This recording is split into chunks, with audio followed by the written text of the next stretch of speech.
अंधेरी रातों से भयभीत न होना, डर से अपना सुख चैन न खोना।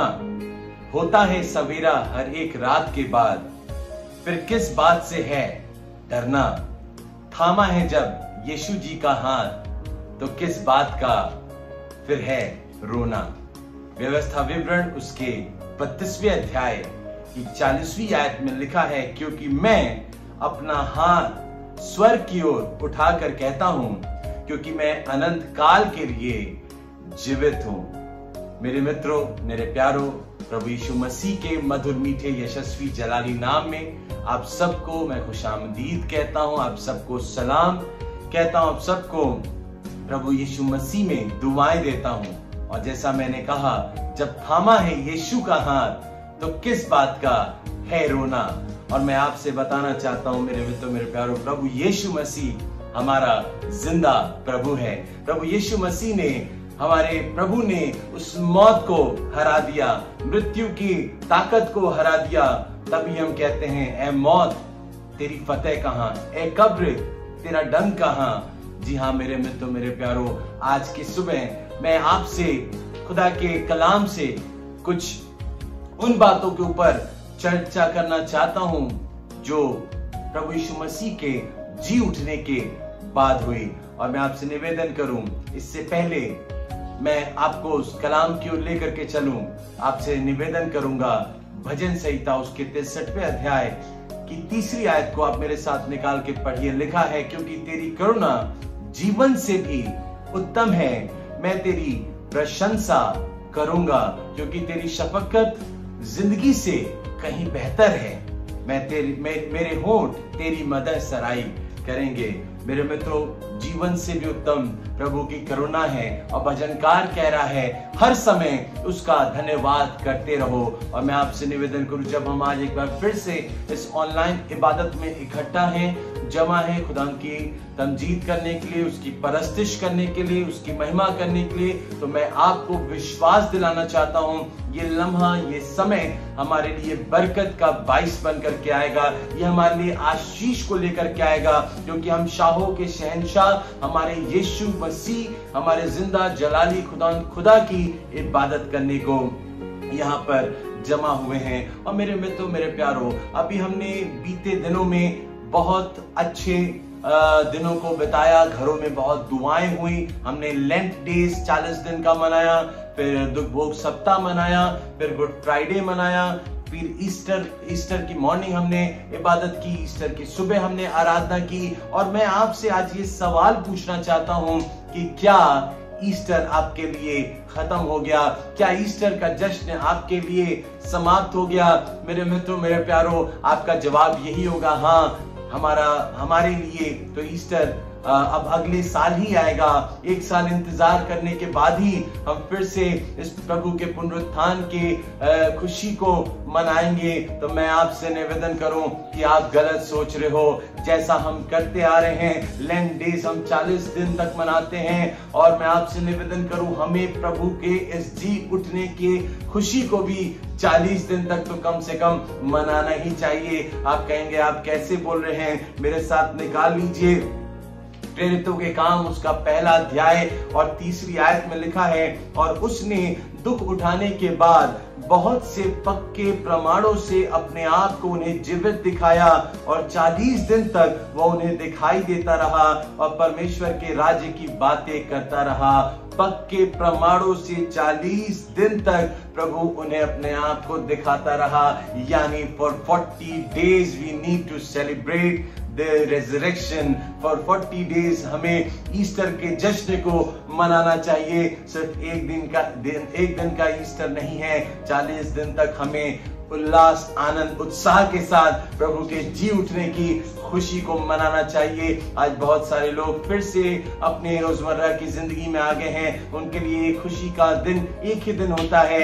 ईस्टर के दिन बड़े अच्छे सवर के आ गए, खुशी मना रहे हैं, फिर से वही सारी चीजें। और आप उनसे पूछो कि भैया अब ईस्टर है तो वो कहेंगे अब अगले साल आएगा, इंतजार करना पड़ेगा। पर अब आप इस कलाम को सुनने के बाद उनसे कहना कि ईस्टर का जश्न हमें 40 दिन तक तो कम से कम मनाते रहना चाहिए। और मैं आपसे निवेदन करूं, और क्या बात हुई प्रभु यीशु मसीह के जी उठने के बाद। जो सबसे पहली बात हमने देखा कि 40 दिन तक प्रभु यीशु मसीह ने पक्के प्रमाणों से अपने आप को जीवित, अपने सेवकों को, अपने शिष्यों को, अपने शागिर्दों को वो बताते रहे कि मैं जीवित हूं। और जो दूसरी बात है, लूका रचित सुसमाचार जो वृत्तांत हमने उठाया है, लिया है, वो आप पढ़ लीजिएगा। लूका रचित सुसमाचार उसके 24वें अध्याय की 50वीं आयत में लिखा, फिर वो शहर से निकलकर उन्हें बैतनिया तक ले गया, वहां उसने अपने हाथ उठाकर उन्हें बरकत दिया। ये वाक्य उस समय का है मित्रों, जब प्रभु यीशु मसीह को 40 दिन गुजर गए। यीशु मसीह अपने चेलों को, अपने शागिर्दों को लेकर के बैतनिया को जा रहे हैं। और जब मैं इस आयत को पढ़ रहा था तो मैं हतप्रभ रह गया। मैं ये सोचने लगा कि यीशु मसीह क्यों इन चेलों को, अपने शागिर्दों को बैतनिया लेके गए। और कहीं ना कहीं आपके जहन में भी ये सवाल आएगा कि क्यों प्रभु अपने शागिर्दों को बैतनिया लेके गए। और जब आप प्रभु यीशु मसीह के जीवन के बारे में पढ़ेंगे तो प्रभु यीशु मसीह चाहते तो उन्हें बैतलहम में ले जा सकते थे, जहां प्रभु यीशु मसीह का जन्म हुआ था। प्रभु चाहते तो उन्हें नासरत ले जा सकते थे, जहां का नाम प्रभु के सामने जुड़ा था, यीशु नासरी, नासरत का रहने वाला, जहां प्रभु का बचपना गुजरा था। और प्रभु चाहते तो कफरनहूम में ले जा सकते थे। कफरनहूम में प्रभु का आना जाना लगातार हुआ करता था और बार बार प्रभु यीशु मसीह वहां जाया करते थे। और वे लोग उन्हें प्रभु को बहुत चाहते भी थे। पर यहाँ हम जब पढ़ते हैं तो हम ये जानने पाते हैं कि प्रभु यीशु मसीह अपने चेलों को बैतनिया लेके गए। क्यों बैतनिया लेके गए? क्योंकि बैतनिया के लोग प्रभु यीशु मसीह के महत्व को जानते थे। और मैंने आपसे बताया, जब आप पढ़ेंगे लूका रचित सुसमाचार उसके 9वें अध्याय की 52वीं आयत से आप निकाल करके पढ़िएगा, लिखा उसने अपने आगे दूत भेजे, वे सामरिया के गांव में गए कि उसके लिए जगह तैयार करें, परंतु उन लोगों ने उसे उतरने न दिया क्योंकि वो यरूशलेम को जा रहा था। मित्रों, एक बार की बात है, प्रभु यीशु मसीह यरूशलेम की ओर जा रहे थे और उन्हें रात गुजारना था और रात हो गई थी और वो सामरिया होते हुए जा रहे थे और सामरिया के पास ये बैतनिया भी था। तो सामरिया के लोगों ने प्रभु यीशु मसीह को वहां रुकने नहीं दिया। पर मैं आपसे निवेदन करूं, बैतनिया के लोगों को प्रभु के महत्व के बारे में मालूम था, प्रभु की अहमियत को ये लोग जानते थे। आपको मालूम, बैतनिया में एक परिवार रहता था, मार्था, मरियम और लाजर का। मार्था कितना भव्य स्वागत किया करती थी। मार्था प्रभु के लिए अपने पूरे घर को सजा सवार के रख देती थी, सब मेज अच्छे से लगा देती थी, प्रभु के लिए अच्छी से अच्छी पहुनाई को करती थी। और मरियम बैठ करके प्रभु के चरणों पे सुसमाचार को सुना करती थी। इसलिए प्रभु यीशु मसीह अपने शागिर्दों को बैतनिया लेकर के जा रहे हैं। मेरे मित्रों, मेरे प्यारों, बैतनिया से हमें ये सीखने की आवश्यकता है कि हमें भी प्रभु के महत्वता को समझना चाहिए, हमें भी प्रभु की अहमियत को समझना चाहिए। आज हमने पुनरुत्थान प्रभु का मनाया, हमने हर्ष, आनंद, उल्लास, उत्साह के साथ जश्न मनाया कि हमारा प्रभु जी उठा है। याद रखिएगा, खुशी तो मना रहे हैं, आनंद तो मना रहे हैं, पर अगर आप चाहते हैं कि वो 40 दिन के बाद आपके यहां से होकर के वो स्वर्ग की ओर जाए, अपने जीवन को भी बैतनिया के तरह तैयार कर लीजिएगा। अगर आप चाहते हैं प्रभु और जगह ना जाके आपके जीवन में आए, आपकी जिंदगी में आए, आपके परिवार में आए, तो एक काम करना, प्रभु की अहमियत को समझना, प्रभु के खासियत को समझना, प्रभु के महत्वता को समझना कि कितना महत्वपूर्ण प्रभु हमारे और आपके जीवन के लिए है। प्रभु ने नासरत नहीं लेके गए मित्रों, प्रभु ने बैतलहम नहीं लेके गए, बैतनिया लेके गए। जानते हैं क्यों? क्योंकि वहां के लोगों ने प्रभु की अहमियत को जाना। और आपको मैंने बताया वो वाक्या, जब प्रभु यीशु मसीह यरूशलेम की ओर जा रहे थे और यरूशलेम को जाते हुए वो सामरिया से होकर के जा रहे थे, पर सामरिया के लोगों ने प्रभु यीशु मसीह को रात बिताने को नहीं दिया। इसलिए आपको मालूम, प्रभु ने बैतनिया में रात बिताई और बैतनिया के लोगों ने प्रभु के लिए उस द्वार को खोल दिया, अपने घरों को खोल दिया, अपने नगर को खोल दिया। मत्ती रचित रचित सुसमाचार 21वें अध्याय की 17वीं आयत में आप पढ़ लीजिए। तब वह उन्हें छोड़कर नगर के बाहर बैतनिया में गया और वहां रात बिताई। इसलिए प्रभु यीशु मसीह आज अपने शागिर्दों को 40 दिन जी उठने के बाद बैतनिया को लेके जा रहे हैं, क्योंकि वहां के लोगों ने प्रभु के लिए अपने दर को खोल दिया, अपने घर को खोल दिया। और मैं आपसे निवेदन करूं और आपको बताऊं, जब हमने पाम संडे मनाया, आपको मालूम पाम संडे जब प्रभु के लिए हमने देखा किस तरह से प्रभु की विजय यात्रा का प्रवेश हुआ, तो उसके पहले जब हम पढ़ते हैं लूका रचित सुसमाचार 19वें अध्याय की 29वीं आयत में लिखा है, और जब वो जैतून नाम पहाड़ पर बैतफगे और बैतनिया के पास पहुंचा तो उसने अपने चेलों से कहा कि सामने के गांव में जाओ और पहुंचते ही एक गधी का बच्चा जिस पर कभी कोई सवार ना हुआ हो बंधा हुआ तुम्हें मिलेगा और उसे खोल कर ले आना। प्रभु ने बैतनिया में 2 चेलों को भेजा और कहा गधी का बच्चा वहां बंधा मिलेगा, उसे खोल करके मेरे पास ले आना, और अगर कोई तुमसे पूछे तो कहना प्रभु को इनका प्रयोजन है। बैतनिया के लोगों को मालूम था कि प्रभु की क्या आवश्यकताएं हैं, प्रभु की क्या जरूरतें हैं, और बैतनिया के लोग प्रभु के लिए उदार हृदय रखते थे। और जब ये 2 शागिर्द 2 चेले वहां पहुंचे तो जो वहां के लोग थे उन लोगों ने कहा, जब एक गधे के बच्चों को खोल रहे थे, लूका 19:33 में लिखा है, तो उसके मालिकों ने उनसे पूछा इस बच्चे को क्यों खोलते हो, और तो उन्होंने कहा कि प्रभु का इसका प्रयोजन है। उन लोगों ने ले जाने दिया।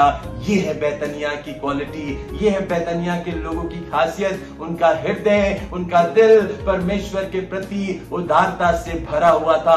उनका हृदय, उनका घर, उनका दर, सब कुछ प्रभु के लिए समर्पित था। प्रभु और कहीं नहीं ले गए, बैतनिया ले गए कि उनका स्वर्गारोहण बैतनिया से हो। मेरे मित्रों, मेरे प्यारों, और आपको क्या बात बताऊं, मैं आपसे निवेदन करूं, बहुत सारी बातें हैं बैतनिया के विषय, पर कुछ और बातों को बताऊं। क्यों प्रभु बैतनिया अपने चेलों को लेके गए। मत्ती 26 उसके 6वीं आयत में लिखा, जब यीशु बैतनिया में शमौन कोढ़ी के घर में था तो एक स्त्री संगमरमर के पात्र में बहमूल इत्र लेकर उसके पास आई, और जब वह भोजन करने को बैठा था उसके सिर पर उंडेल दिया। और प्रभु यीशु मसीह ने मालूम क्या कहा, उसने मेरी देह पर जो ये इत्र उंडेला है वो मेरे गाड़े जाने के लिए किया है, और किसी नगर ने ऐसा नहीं किया, और किसी नगर में ऐसा नहीं हुआ। बैतनिया में प्रभु के लिए सब कुछ तैयारी हो रही है। वो बहुमूल्य इत्र प्रभु के मरने के, प्रभु के गाड़े जाने के लिए उसने प्रभु के लिए उंडेल दिया था। प्रभु के मृत्यु के पहले प्रभु जो वो गाड़े जाने वाले थे उसकी तैयारी के पहले वो बहुमूल्य इत्र प्रभु के लिए उंडेला गया। वो कहाँ हुआ? बैतनिया में हुआ। इसलिए प्रभु का प्रेम, प्रभु का मोह, प्रभु का प्यार बैतनिया से एक अलग है। क्या आप अपने जीवन को भी ऐसे ही प्रभु के लिए भावता हुआ बलिदान चढ़ा रहे हो? क्या आप अपने जीवन को, अपने घर को, दर को प्रभु के लिए आपने खोल करके रखा है कि नहीं रखा है? और जो प्रभु की विजय यात्रा प्रवेश शुरू हुआ, जो ट्रायम्फल एंट्री हुई, वो बैतनिया ही से शुरू हुई थी। मेरे मित्रों, मेरे प्यारों, वो सेवा करने वाले लोग हैं, वो प्रभु की अहमियत को जानने वाले लोग हैं, वो प्रभु के लिए अपने दर को, घर को खोलने वाले लोग हैं, वो प्रभु के लिए तमाम सैक्रिफाइस करने को तैयार हैं। क्या आप और हम अपने जीवन में बैतनिया के लोगों से कुछ सीखेंगे? क्या हम इनके पद चिन्हों पे चलना चाहेंगे? जी हाँ मित्रों, अगर आप भी चाहते हो कि प्रभु कहीं और ना जाए, प्रभु इधर उधर ना जाए, आपके घर में आए, आपकी जिंदगी में आए, आपके जीवन को आशीषित करे, तो आपको भी प्रभु की अहमियत को समझना पड़ेगा।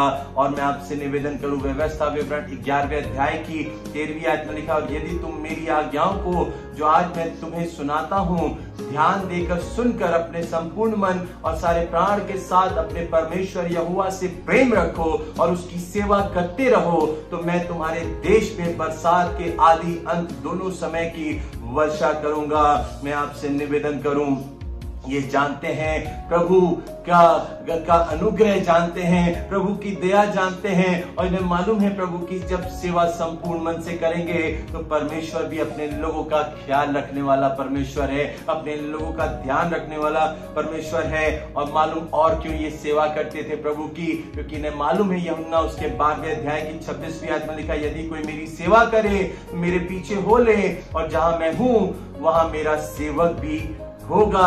यदि कोई मेरी सेवा करे तो पिता उसका आदर करेगा। इसलिए ये सेवा कर रहे हैं क्योंकि इन्हें मालूम है जहां प्रभु जा रहे हैं वहां एक दिन हम भी जाएंगे। अगर आपसे मैं पूछूं कितने लोग स्वर्ग जाना चाहते हो, आप सब अपना हाथ उठाएंगे, पर क्या आप बैतनिया के लोगों की तरह प्रभु की सेवा कर रहे हैं? क्या आप प्रभु का खैर मकदम कर रहे हैं? क्या आप प्रभु के अनुग्रह को समझ रहे हैं? क्या आप प्रभु की सेवकाई तन मन धन से कर रहे हैं? बैतनिया के लोगों से सीख लेना।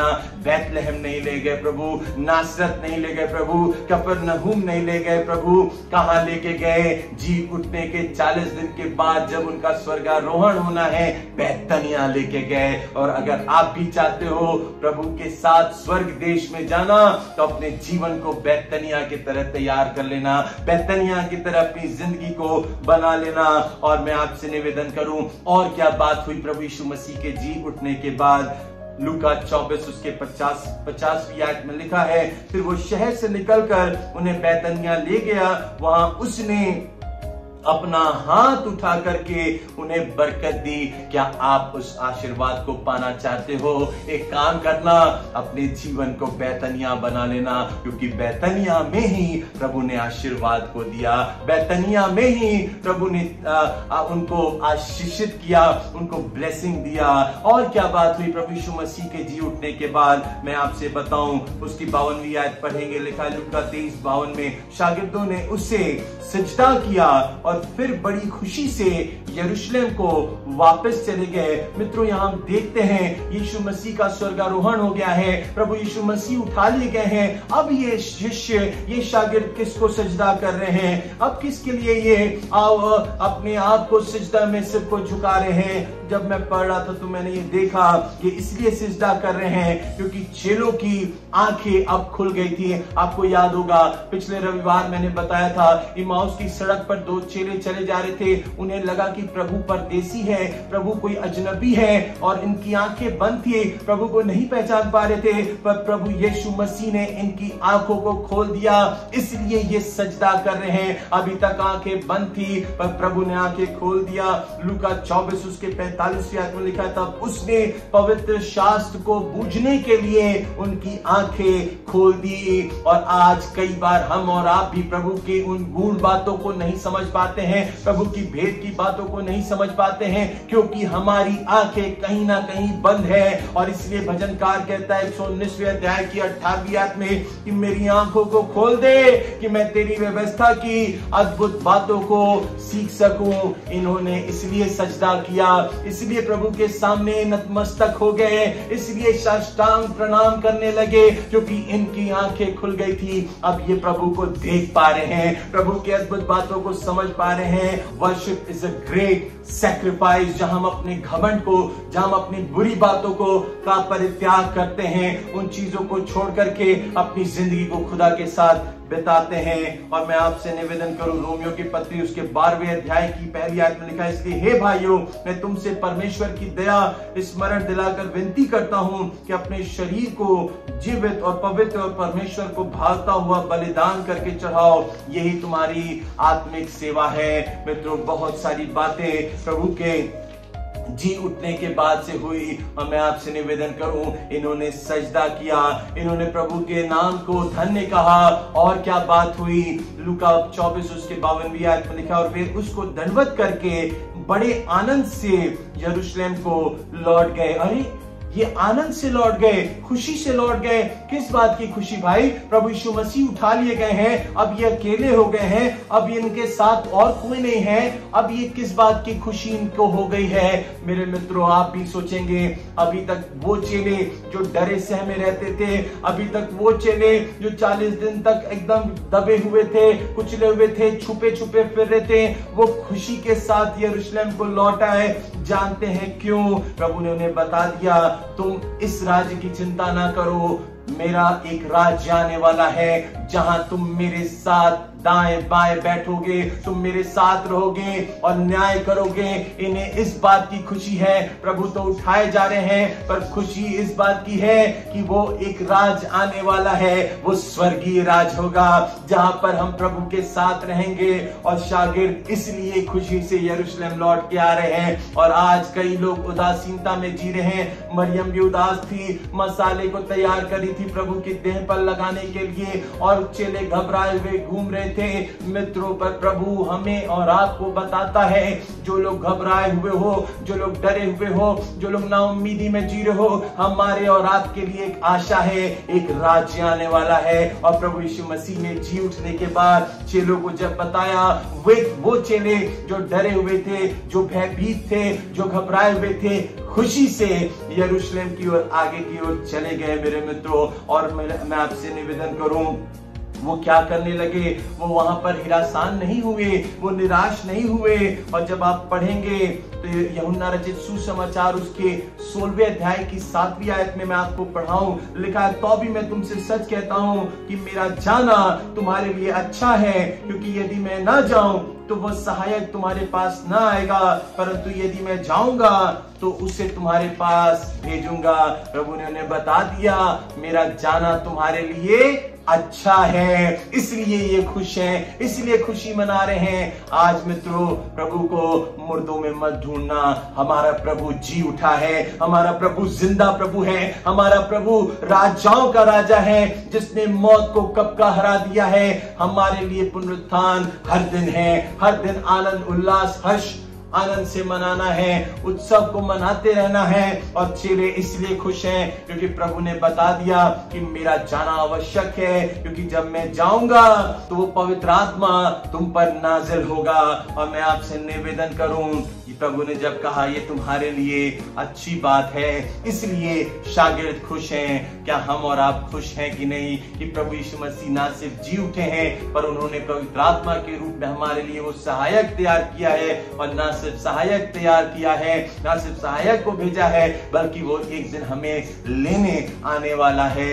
ये सारी बातें कब कब घटित हुई, जब प्रभु यीशु मसीह जी उठे। और जल्द से जल्द कुछ और बातों को बता के समाप्त करूं, और मैं आपसे निवेदन करूं, आगे जब आप पढ़ेंगे तो ये जानने पाएंगे, ये सारी घटनाओं के बाद शागिर्द जो थे यरूशलेम को लौट गए। आपको मालूम, प्रभु ने कहा था कि यरूशलेम में ही रहना, यरूशलेम में ही बने रहना, पर अंग्रेजी में एक कहावत है, when the cat is away the mice will play। हो सकता था ये चेले कहते हैं, अरे बॉस तो चले गए हैं, हमारे मालिक तो चले गए हैं, अब हमें क्या दरकार है, अब हमें क्या यरूशलेम में रहने की आवश्यकता है, अब हमें प्रचार करने की आवश्यकता क्या है। पर बाइबल बताती है ये यरूशलेम में बने रहे। आज अफसोस की बात यह है कि बहुत से लोगों के लिए पुनरुत्थान आया, ईस्टर आया, उल्लास के साथ मनाया, हर्ष आनंद के साथ मनाया, अब ईस्टर समाप्त उनके लिए हो गया है। ऐसे लोगों को मैं ईसीजी क्रिश्चियन बोलता हूँ। ईस्टर, क्रिसमस, गुड फ्राइडे पे जो दिखाई देते हैं, मित्रों, हर दिन हमारे लिए ईस्टर है, हर दिन हमारे लिए पुनरुत्थान है। प्रभु ने कह दिया कि तुम यरूशलेम में बने रहना।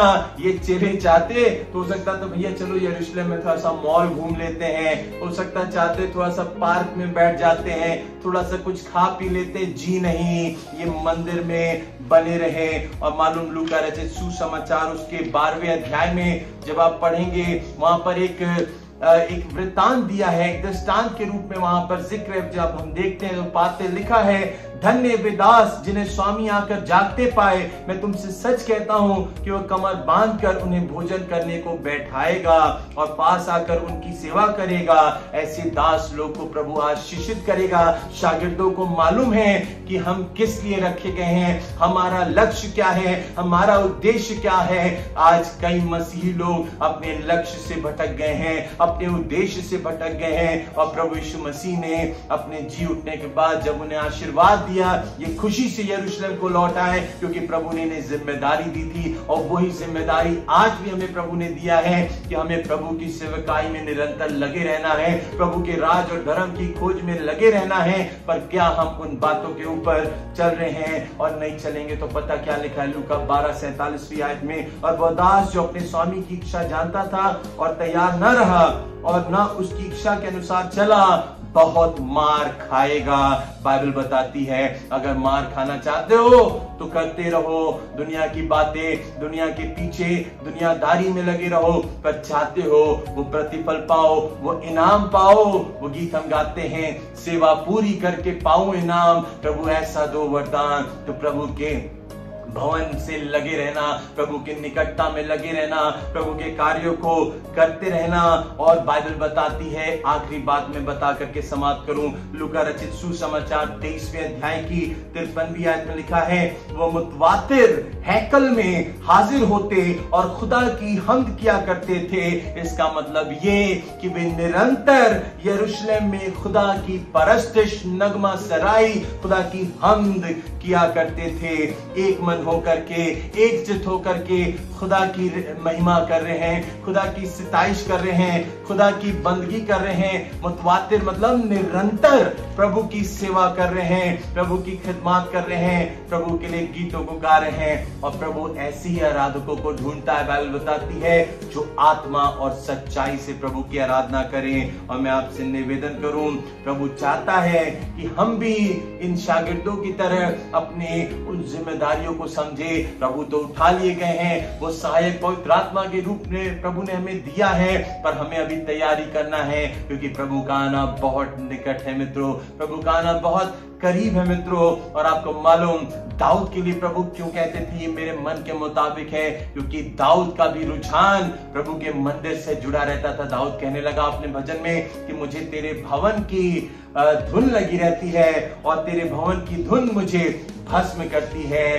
तेरे भवन की धुन में मैं सब कुछ छोड़ सकता हूं, पर तेरे भवन को नहीं छोड़ सकता हूं। आज बहुत सारे लोग, मसीही लोग प्रभु के भवन को छोड़ दिए। अरे ईस्टर हो गया, ईस्टर गुजर गया। नहीं मित्रों, ईस्टर हर दिन है हमारे लिए, क्योंकि प्रभु हमारा मुर्दों में से जी उठा है। और कुछ नहीं तो 40 दिन तक तो जरूर मनाते रहना, क्योंकि 40 दिन तक प्रभु ने उन्हें पक्के पक्के प्रमाणों से साबित करता रहा कि मैं जीवित हूं, मैं जिंदा हूं। और आपको मालूम जब ये चेले आ गए यरूशलेम में, क्या होने लगा? एक मन होकर के इबादत कर रहे हैं, एक मन होकर के प्रभु की प्रशंसा कर रहे हैं, एक मन होकर प्रभु की नगमा सराई कर रहे हैं। अगर आप भी चाहते हो आपकी जिंदगी में आशीष आ जाए, आप भी चाहते हो प्रभु का आशीर्वाद आपके जीवन में आ जाए, आप भी चाहते हो बैतनिया के लोगों की तरह आपके जीवन में भी, आपके घर में भी प्रभु आ जाए, तो उनकी तरह प्रभु की अहमियत को समझना, प्रभु की महत्वता को समझना, प्रभु के लिए दर को खोलना, प्रभु के लिए अपने मेज को बिछाना, प्रभु के लिए अपने घर को खोल देना, अपने हृदय को खोल देना और यरूशलेम में बने रहना, प्रभु के मंदिर में बने रहना, प्रभु के चर्च में बने रहना, प्रभु की इबादत में बने रहना, वर्शिप में बने रहना।